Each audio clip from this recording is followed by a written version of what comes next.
बात करते हैं कोरोना के संक्रमण की, जो बढ़ता जा रहा है, कम होने का नाम नहीं ले रहा है।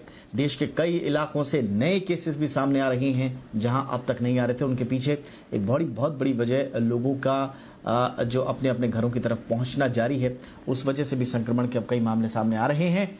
और फिलहाल अगर पूरे देश की बात करें तो लॉकडाउन 4 में कोरोना थमता नजर नहीं आ रहा है। मरीजों का आंकड़ा, यानी कि जो संक्रमित लोग हैं, उनका आंकड़ा 1,38,800 के पार चला गया है। पिछले 24 घंटे के भीतर देश में करीब 7,000 नए मामले सामने आए हैं, जो अब तक का सबसे बड़ा और सबसे ज्यादा मरीजों का रिकॉर्ड है। अभी तक कोरोना संक्रमण के चलते देश में 4,000 से ज्यादा लोगों की मौत भी हो चुकी है। भारत में कोरोना के 60% से ज्यादा मामले सिर्फ 5 शहरों में हैं। ये एक बड़ी खबर है। 60% से ज्यादा मामले 5 शहरों में हैं। लेकिन जो अब रूरल एरियाज हैं, वहां से भी छिटपुट कोरोना के मामले सामने आने शुरू हो गए हैं। लेकिन एक मामला भी सामने अगर आता है तो वो चिंताजनक बात है। सबसे ज़्यादा हालत जो ख़राब है वो महाराष्ट्र की है। अब ज़रा फटाफट से ग्राउंड का जायज़ा ले लेते हैं कि स्थिति क्या है। मेरे साथ सुबोध मिश्रा जुड़ रहे हैं मुंबई से, समीर जुड़ रहे हैं दिल्ली से, और मेरे साथ अहमदाबाद से गौरव पटेल जुड़ रहे हैं। पहले गौरव के पास चल लेते हैं, अहमदाबाद का हाल जान लेते हैं, वहां पर क्या कुछ हालात हैं। गौरव, क्या हालात हैं अहमदाबाद की? क्योंकि अहमदाबाद जो है मुंबई के बाद दूसरा ऐसा बड़ा शहर था जहां पर हालात चिंताजनक बने हुए थे। फिलहाल वहां पर क्या स्थिति है? कुछ काबू में आया कोरोना या संक्रमण जारी है? देखिए, अहमदाबाद की बात की जाए तो अहमदाबाद में कोरोना अभी तक काबू में नहीं आया है। गुजरात में तकरीबन 14,000 से ज़्यादा केस हो चुके हैं, 6,000 से ज़्यादा लोग रिकवर हुए हैं और 800 से ज़्यादा लोगों की मौत हुई है। इनमें से अहमदाबाद की बात की जाए तो 11,000 से ज़्यादा कोरोना पॉजिटिव केस अहमदाबाद में देखने को मिले हैं और 700 से ज़्यादा लोगों की मौत हुई है। तो कहने का मतलब ये है कि जो स्थिति है अहमदाबाद में, वो कोरोना की कंट्रोल में दिख नहीं रही। प्रतिदिन यहाँ पे केवल अहमदाबाद में 250 तकरीबन 275 से 280 के केस प्रतिदिन आते हैं। सरकार का यह दावा है कि वो टेस्टिंग बढ़ा रही है, लेकिन कहीं टेस्टिंग बढ़ता हुआ नहीं दिख रहा है। कई ऐसे नए इलाके हैं जो अहमदाबाद में कोरोना ग्रस्त हुए हैं, जिसमें जो नया अहमदाबाद है वो कहा जाता है। अभी तक ये बात थी कि केवल जो पुराने अहमदाबाद, जो पुराना सिटी अहमदाबाद है, वहाँ पे कोरोना के केस थे, लेकिन आज कोरोना के केस ने पूरे जिले, पूरे सिटी को अपने चपेट में ले लिया है। दिन प्रतिदिन सिविल जो हॉस्पिटल है उनमें दर्दियों की मौत की संख्या दिन प्रतिदिन बढ़ रही है। कोरोना कहीं थमने का नाम नहीं ले रहा है। इस बीच पूरी पॉलिटिकल पार्टियां भी खुल के सामने आ गई और एक दूसरे पे आरोप प्रत्यारोपण चल रहा है। लेकिन स्थिति ये है कि जो टेस्टिंग होना चाहिए वो टेस्टिंग पूरा होता नहीं। कोरोना का जो कहर है वो बढ़ता चला जा रहा है। वेंटिलेटर की बात हो या उस पर धमन, एक जो नया वेंटिलेटर बनाए उसकी बात हो, स्थिति कहीं कंट्रोल में नहीं दिख रही। और अहमदाबाद देश के जो अन्य राज्यों के बड़े शहर है उसके बाद दूसरे नंबर पे कोरोना संक्रमण को लेकर पहुंच गया है। जी चलिए, तो अहमदाबाद में फिलहाल संक्रमण रुकने का नाम नहीं ले रहा है। और गौरव जैसा बता रहे हैं कि अब सिर्फ ओल्ड अहमदाबाद से अब तक ज़्यादा मामलों के सामने आने की बात बिल्कुल सही है। हमने भी सुनी थी, वहाँ से रिपोर्ट्स भी आ रही थी। लेकिन अब जो न्यू अहमदाबाद का इलाका है, वहाँ से भी अगर पॉजिटिव मामले सामने आ रहे हैं तो ये चिंताजनक बात है। देखिए, 14,000 गुजरात में है पूरे, और अकेले 10-11 हज़ार सिर्फ अहमदाबाद से आ रहे हैं। चिंता बढ़ना लाजमी है। अब मैं ज़रा दिल्ली चलूँगा। दिल्ली में जान लेते हैं कि वहाँ पर क्या हालात हैं। हमने देखा कि पिछले कुछ दिनों से दिल्ली में लगभग 500 से ज़्यादा मामले जो हैं रोज़ दिल्ली में सामने आ रहे थे। समीर, मामले थमे या अभी भी उसी रफ्तार में जारी हैं संक्रमित मामलों का सामने आना? जैसे आज फ्लाइट ने टेक ऑफ करना शुरू किया, फ्लाइट ने उड़ना शुरू किया है, ठीक वैसे ही स्थिति दिल्ली में कोरोना पॉजिटिव केसेस का भी है। ये भी एकदम ऊपर की तरफ ग्राफ इनका जाता जा रहा है। दिल्ली में पॉजिटिव केसेस की संख्या 14,000 को पार कर गई ही है और पिछले 24 घंटे में करीब 600 नए मामले सामने आए हैं। इसके बीच में आप ये ज़रूर समझ सकते हैं कि देश की राजधानी में पिछले, यानी कि जो महीना मई का महीना है, वो कोरोना के लिहाज से काफ़ी गंभीर साबित हुआ है। और आने वाले कई दिनों में, या यूँ कह सकते हैं कि कुछ हफ्ते, दिल्ली के लिए और गंभीर रहने वाले हैं, क्योंकि कोरोना पॉजिटिव केसेस की संख्या में कोई 100-200 में नहीं बल्कि 300-400 या इससे ज़्यादा भी बढ़ोतरी हो रही है, जो बहुत गंभीर बात है। और इसी के अनुपात में जो मौतों का आंकड़ा है, जो डेथ है, वो भी लगातार बढ़ती जा रही है, जिससे ये बात साफ होता है कि अभी तक जितनी नीतियाँ अपनाई थी, क्या वो नीति फेल है या फिर लॉकडाउन को दोबारा लाने की ज़रूरत पड़ेगी। ये एक बड़ा सवाल है जो अब दिल्ली वासियों के दिल में ज़रूर उठ रहा है। लेकिन इन सबके बीच में आपको बता दें कि दिल्ली के मुख्यमंत्री ने आज सभी को ये सूचना दी है कि प्राइवेट हॉस्पिटल में 2000 बेड कोरोना पेशेंट को अब उपलब्ध होंगे, जबकि सरकारी अस्पतालों में 2500 बेड जो है वो कोरोना पेशेंट को उपलब्ध कराए जाएंगे। और इसके लिए बाकायदा सरकार ने आदेश भी जारी कर दिया है। तो जिस तरीके से पॉजिटिव केसेस की संख्या में लगातार बढ़ोतरी हो रही है, उसी तरीके से सरकार कोशिश करेगी कम से कम ट्रीटमेंट में भी उसी अनुपात में बढ़ोतरी या फिर इजाफा किया जाए। लेकिन इसके बीच में एक तस्वीर आपको फटाफट दिखा देता हूं, क्योंकि आपने जहां से शुरुआत किया था बुलेटिन का, आपने कहा था कि फ्लाइट सर्विसेज एक सुखद, एक अच्छी खबर है कि देश में फ्लाइट सेवाओं की शुरुआत हो गई है। तो वो एक बार आप यहाँ पे देख लीजिए कि कैसे दिल्ली एयरपोर्ट पे बड़ी संख्या में लोग अपने घर जाने के लिए, अपने मंजिल जाने के लिए यहाँ पर पहुँच रहे हैं। 2 महीने के बाद यहाँ पे फ्लाइट सेवा की शुरुआत हुई है। और लॉकडाउन के बीच में जो लोग अपनी जगह फंस गए थे या जो अपनों के पास जाना चाहते हैं, उनकी संख्या बड़ी तेजी से बढ़ी और वो अपने पास पहुंचना चाहते हैं। अगर आप समय दें तो फटाफट एक रिएक्शन मैं आपको एक पैसेंजर का देता हूं कि आखिर क्या मकसद है और क्या कोई दिक्कत तो नहीं आई है। एक आपसे सिर्फ ये पूछना चाहूँगा, कहाँ जा रहे हैं और क्या आपको फ्लाइट के लिए एयरपोर्ट पहुँचने में, आने जाने में किसी प्रकार की कोई दिक्कत? नहीं, मैं लखनऊ जा रहा हूँ। मेरे यहाँ से दिल्ली से तो ओला और उबर की सर्विस स्टार्ट हो चुकी है। हाँ। तो इतनी कोई प्रॉब्लम नहीं है। हाँ। बस ये है कि बहुत ज़्यादा टाइम टेकन है कि 20 मिनट 25 मिनट आधा घंटा इंतजार करना पड़ता है, उसके बाद सर्विस मिल रही है। अच्छा। तो ये थोड़ी सी प्रॉब्लम है। तो टाइम लग रहा है। आपसे समझूंगा, क्या आपने जब टिकट बुक किया तो आपको एयरपोर्ट पहुंचने और यहाँ से अंदर जाने में जो पूरी प्रक्रिया है उसको समझने में कोई प्रकार की दिक्कत आ रही है? ऐसा कुछ नहीं है, आसान है। हाँ। सब लिखा हुआ है जगह जगह और स्टाफ भी गाइड कर रहा है, ऐसी कुछ परेशानी की तो लगा नहीं। सबसे ज़रूरी आप सुरक्षित महसूस कर रहे हैं, क्योंकि वो बिल्कुल सुरक्षित कर रहे हैं, डिस्टेंस रखे हुए हैं। काफ़ी अच्छा अरेंजमेंट किया हुआ है। ठीक है।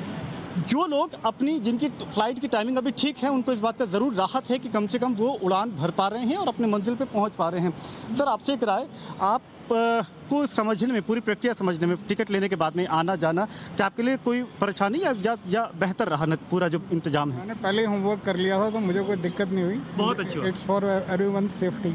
Okay. We should cooperate with that. Ticket book कराते ही पूरा होमवर्क कर लिया था, क्या करना है, स्टैंडर्ड ऑपरेटिंग प्रोसीजर क्या कहता है? मैम, आप भी जा रहे हो, क्या आपने पूरा होमवर्क कर लिया था, क्या करना है क्या नहीं करना है, और क्या कोई प्रॉब्लम यहाँ पर? नहीं, कोई प्रॉब्लम। लॉकडाउन 3 से पहले थोड़ी प्रॉब्लम्स थी, बट लॉकडाउन 4 के बाद जो भी आए हैं रूल्स, उसके अकॉर्डिंग टिकट भी बहुत अच्छे से बुक हो गई, कैब्स भी मिल गए। और फ्लाइट लेट या डिले या कैंसिल ऐसा तो कुछ नहीं आपको फेस? नहीं, अभी तक तो कोई इशू नहीं हुआ है। फ्लाइट लकी रहे इस मामले में आप। हाँ, अभी तो लकी हैं। बहरहाल तीन आवाज़ें जो हमने अब तक पहुंचाई, इन आवाज़ों से ये ज़रूर समझा जा सकता है कि जो लोग फ्लाइट के जरिए अपने अपने घर पहुंचना चाहते हैं, जैसे ये लखनऊ जाने के लिए, मैं अगर ठीक हूँ तो ये लखनऊ जाने के लिए जो लाइन है, इसमें फ़्लाइट टाइम पे चल रही है। और सबसे अच्छी बात है कि जो पैसेंजर्स, जागरूक पैसेंजर्स ने वो ज़रूरी होमवर्क भी किया था ताकि उनको एयरपोर्ट पहुँचने के बाद वो दिक्कत ना आए। इन सब के साथ एक चीज़ आपको ज़रूर बता दें कि ये ज़्यादातर जो ट्रैवलिंग हो रही है वो किसी बिजनेस पर्पज़ से नहीं है। ये ज़्यादातर ट्रैवलिंग इसलिए हो रही है कि जो लोग अपने अपनी जगहों पर लॉकडाउन के चलते फंस गए थे, वो कम से कम अपने घर, अपनों के पास पहुंचना चाहते हैं। तो ये तस्वीर दिल्ली एयरपोर्ट की है। और इसमें अच्छी बात यह है कि आप ये ज़रूर कह सकते हैं कि हज़ारों मुसाफिरों को फ़्लाइट कैंसिल या फ़्लाइट डिले होने के चक्कर में दिक्कत आ रही थी। लेकिन बेहतर बात यह है कि जो भी इंतज़ाम है, यानी कि सैनिटाइजेशन का है, लगेज स्क्रीनिंग का है, या यहाँ पे जो तमाम स्टाफ मौजूद है अलग अलग एयरलाइन से, वो जिस तरीके के गाइड कर रहे हैं, कम से कम वो ये भरोसा देता है, कॉन्फिडेंस देता है कि जो पूरी कोशिश है फ्लाइट रिजम्पशन की, फ्लाइट को दोबारा चलाने की और मुसाफिरों को ठीक से मंजिल पे पहुँचाने की, वो एक बेहतर संकेत ज़रूर है। लेकिन हाँ, ये ज़रूर है कि जिस तरीके से कैंसिलेशंस हो रही हैं, डिले हो रही है, उससे बड़ी संख्या में मुसाफिर परेशान भी हैं। जी बिल्कुल सही बात आपने बोली। जिस तरह से कैंसिलेशन है और डिले हुआ है, उससे मुसाफिरों को परेशानी ज़रूर हुई है। लेकिन समीर के ज़रिए जैसा कि हमने एक यात्री की बात सुनी, अगर होमवर्क आपने अच्छे तरीके से किया है तो फिर आपको कम से कम परेशानी होगी। दूसरा, जो रीशेड्यूलिंग हो रही है या जो कैंसिलेशन हो रहा है, जैसा हम बता रहे थे कि शुरुआती दिन है, आज सबके लिए नया अनुभव है। तो आज कई परेशानियां होंगी, परेशानी से 2-4 लोग होंगे भी, लेकिन उम्मीद की जाती है कि आने वाले दिनों में स्थिति बेहतर होगी। अब चलते हैं मुंबई में क्या हाल है बताने के लिए सुबोध मेरे साथ जुड़ रहे हैं। सुबोध, मुंबई में क्या हाल है फिलहाल, और क्या कोई अच्छी खबर मुंबई के लिहाज से?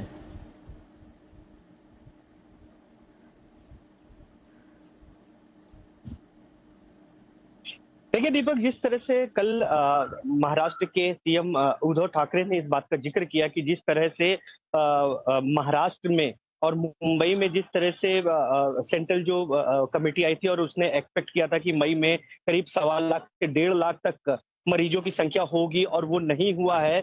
और कहीं ना कहीं जो मरीजों की संख्या डबलिंग करने का जो रेट है वो काफी बड़ा है, 14 दिन का हुआ है। तो उस तरह से अगर जो अपेक्षाएं थी, जिस चीज का बहुत ज्यादा लोगों को डर था, तो जो सीएम है उनका कहना है कि उतना नहीं हुआ है, काफी कुछ हमने किया है। लेकिन अगर पूरे देश के आंकड़ों के हिसाब से अगर महाराष्ट्र के आंकड़े देखे जाए तो काफी बहुत ही खराब स्थिति है, क्योंकि अगर 1,38,000 में सिर्फ और सिर्फ महाराष्ट्र में ही 50,000 लोग हैं जो संक्रमित हैं, उनमें से भी सिर्फ 30,000 जो है मुंबई में ही सिर्फ 30,000 जो है। निश्चित तौर पे साफ तौर पे दिखता है कि किस तरह से आंकड़े जो यहाँ के बढ़े हुए हैं। लेकिन सबसे बड़ी बात यह है कि एक अच्छी बात यह है कि उतने तेजी से जो संख्या जो बढ़ रही है, जो डबलिंग की जो बात की थी उद्धव ठाकरे जी ने भी, वो 14 दिन हो गई है। तो निश्चित तौर पे कहीं ना कहीं इनको एक आशा है, एक संभावना है कि ये लोग कोशिश करेंगे कि चीजों को कंट्रोल करें। लेकिन इसमें भी सबसे बड़ी जरूरी बात जो है, उन्होंने भी जो एक्सपर्ट है वो है कि आने वाले जो 2-3 महीने हैं उनमें जो है पीक पे जाएंगी, ये सारी संख्याएं पीक पे जाएंगी। उनके लिए सबसे बड़ी इंतजाम करना बहुत जरूरी है सरकार के लिए, क्योंकि अगर उस वक्त अगर ये लोग फेल हुए तो निश्चित तौर पे समस्या जो है वो विकराल हो जाएगी और बहुत ही वर्स्ट पोजीशन हो जाएगी। इसके चलते महाराष्ट्र सरकार ने सबसे पहले हेल्थ पे ज्यादा ध्यान दिया है, हॉस्पिटल्स पे ध्यान दिया है। प्राइवेट जो हॉस्पिटल हैं उनको बोल के रखा है कि वो लोग ज्यादा से ज्यादा बेड मुहैया कराएं। जो ग्राउंड्स हैं यहाँ पर मुंबई में खासतौर पे बड़े बड़े जो ग्राउंड्स हैं वहां पर जो बेड्स हैं, जो कोविड-19 से जो इन्फेक्टेड लोग हैं उनके लिए बेड्स की व्यवस्था कराई जा रही है। इसके अलावा कई सारे ऐसे कई सारे एनजीओज हैं, कई सारे ऐसी आपके बता सरकारी जो है पीएसपीओ है। खासतौर पे आपको मैं बता दूं कि जो मुंबई पोर्ट है वहां पर भी, वहां के भी जो चेयरमैन है उन्होंने भी करीब 1,000 बेड की वहां व्यवस्था कराई है। तो निश्चित तौर पे अभी भी वो तैयारियां चल रही हैं, लेकिन सिर्फ इस पे अब ज्यादा ध्यान दिया जा रहा है परस्पर चीजों को रोकने के।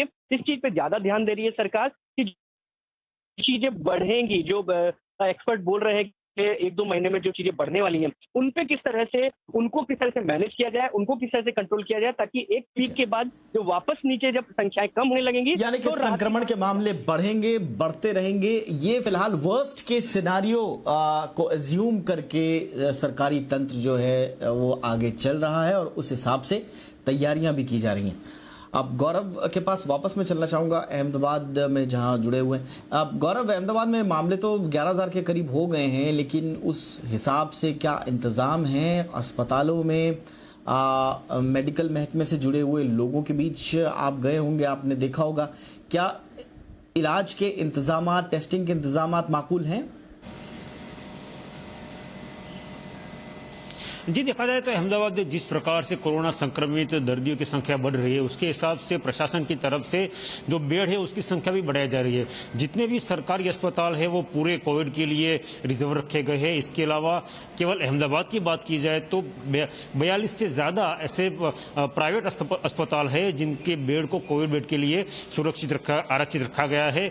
इसके अलावा कई ऐसी प्राइवेट हॉस्पिटल है जिनको सरकार ने कोविड की इलाज के लिए परमिशन दे के रखी है। लेकिन सबसे चैलेंजिंग बात यह है कि अभी लॉकडाउन 4.0 चल रहा है, उसके बीच अहमदाबाद में कई ऐसी सर्विसेज है जिसको जीवन जरूरियात की चीज़ों से एसेंशियल सर्विसेज नहीं कहा जाता, लेकिन सरकार ने छूट दे रखी है।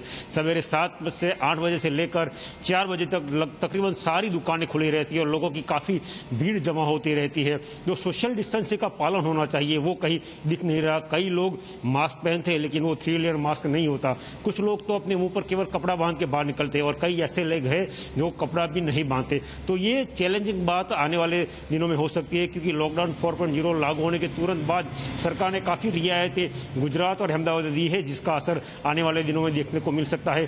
सरकार का यह दावा है कि पूरी तरह से वो तैयार है, लेकिन जिस प्रकार से दर्दी जो पेशेंट है उनके वीडियो जो वायरल होते हैं वो दिखाते हैं कि सरकारी अस्पतालों में पूर्ति जो सुविधा है वो उनको मुहैया नहीं कराई जाती। कहीं दर्दियों ने खाने का जिक्र किया जो उनको पूरा नहीं मिलता, कहीं पे पूरी तरह जो जूनियर डॉक्टर है उनको कोविड के अस्पताल भेजा जाता है, जो सीनियर डॉक्टर है वो अस्पताल नहीं जाते। ऐसे भी कुछ फरियादें दर्दियों ने की थी। तो सरकार का और प्रशासन का दावा है कि वो अच्छी तरह से काम कर रही है, लेकिन दर्दियों की बात की जाए तो उनको पूर्ति सुविधा न मिलती हो ऐसा भी उन्होंने कई वीडियो वायरल किया है। और ये जो लॉकडाउन 4.0 में सरकार ने जो काफ़ी छूट छाट देकर रखी है उसका असर शायद 15-20 दिन के बाद देखने को मिल सकता है।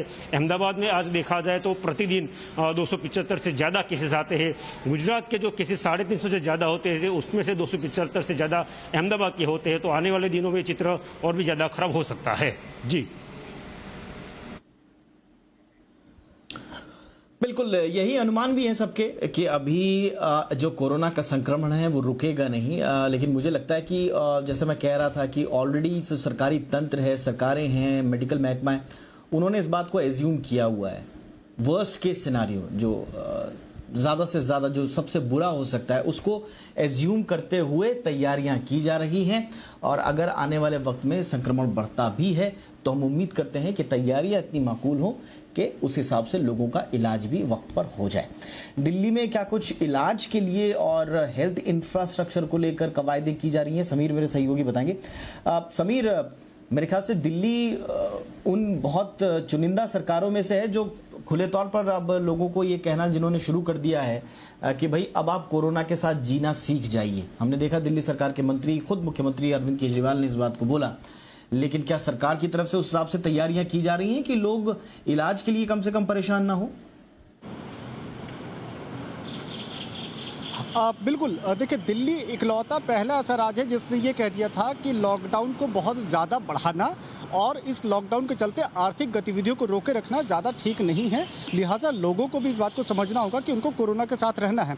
लेकिन जब ये बात कही गई थी तब ये इस बात का कहीं से भी पुख्ता तौर पे नहीं कहा गया था कि उसके मुकाबले में जो टेस्टिंग फैसिलिटी है, जो क्वारंटाइन फैसिलिटी है या जो इलाज की व्यवस्था है वो कितनी मजबूत है। यही वजह है कि जब आप देख रहे हैं कि दिल्ली में पॉजिटिव केसेस की संख्या 14,000 को पार करती है, तब आप देखते हैं कि अब जाकर के सरकार कहती है कि प्राइवेट हॉस्पिटल के लिए 2,000 बेड बुक करने होंगे, सरकारी अस्पतालों को 2,500 बेड बुक करने होंगे, क्योंकि ये व्यवस्थाएं पहले नहीं थी। उस मुकाबले में जिस अनुपात में पॉजिटिव केसेस में इजाफा हो रहा है उस अनुपात में इलाज की व्यवस्थाएं नहीं है। ये बात स्पष्ट है, इसमें कोई दो राय नहीं है। खासकर जो सरकारी अस्पताल है वहाँ स्थिति और गंभीर है, क्योंकि डॉक्टर्स की संख्या कम है, नर्सेज की संख्या कम है और इनको लगातार जिस तरीके से अटेंड करना है वो बहुत मुश्किल होता जा रहा है। यही वजह है कि अब कहीं ना कहीं ये सवाल उठने लगा है कि क्या एक बार फिर से दिल्ली को सख्ती या फिर लॉकडाउन जैसे बड़े कदम की ज़रूरत है। ये सवाल लगातार उठ रहा है क्योंकि पॉजिटिव केसेस की संख्या में कहीं पर भी ग्राफ ना तो रुकता ना नीचे जाता हुआ दिखाई दे रहा है। इसके अलावा एक बात और आपको मैं बता दूं कि दिल्ली में जिस तरीके से लॉकडाउन में जो ये चौथा चरण है इसमें जिस तरीके की छूट दी गई है या जो रियायत दी गई है, ये जो बाकी के पड़ोसी जिले हैं या राज्य हैं उनके साथ इसका तालमेल नहीं बैठ रहा है, जिसके चलते बहुत दिक्कतें आ रही है बॉर्डर पे। मसलन मैं आपको बता दूं कि अभी थोड़ी देर पहले एक फैसला लिया गया कि दिल्ली और गाजियाबाद के बॉर्डर सील रहेंगे। गाजियाबाद में बिना ज़रूरी पास के कोई मूवमेंट नहीं हो सकता, जबकि दिल्ली कहता है कि बहुत सी छूट है, रियायत है। ये प्रैक्टिकल प्रॉब्लम है, ये व्यवहारिक प्रॉब्लम है कि गाजियाबाद का व्यक्ति अगर दिल्ली में जॉब करता है तो अगर वो बाहर जाएगा तो वापस कैसे आएगा, कितने बार वो पास बना पाएगा या पास को मंजूरी मिल पाएगी नहीं मिल पाएगी। तो व्यवहारिक दिक्कतें इस वक्त बहुत हो रही हैं, जिसके चलते लोगों को काफ़ी मशक्क़त करनी पड़ रही है। ये एक बात है। दूसरी बात यह है कि जहाँ तक रही इलाज की बात, तो इलाज में भी ये दिक्कतें आ रही हैं कि कई बार जो सिम्टम्स वाले पेशेंट्स हैं वो अगर अप्रोच करते हैं, वो अगर अस्पताल जाने की कोशिश करते हैं तो उनको उस अनुपात में बेहतर सहयोग नहीं मिलता है। बहरहाल इसके साथ ही दिल्ली में दिन आगे बढ़ रहे हैं, पॉजिटिव केसेस में इजाफा हो रहा है, जबकि दूसरी तरफ केंद्र कई और कदमों के जरिए कोशिशें कर रही है कि जो फंसे हुए लोग हैं उनको उनके घर पहुंचाया जाए, चाहे श्रमिक ट्रेनों के जरिए हो, डोमेस्टिक फ्लाइट चला करके हो, तो इनके जरिए कोशिश जारी है और अपने घर पहुंच जाए। उम्मीद करते हैं कोशिशें आगे रंग लाएं और जो चुनौतियां सरकारों के सामने हैं उनका भी जल्द से जल्द हल निकले। बहुत बहुत शुक्रिया इस तमाम जानकारी के लिए। सुबोध बहुत बहुत शुक्रिया, समीर शुक्रिया और गौरव आपका भी बहुत बहुत शुक्रिया।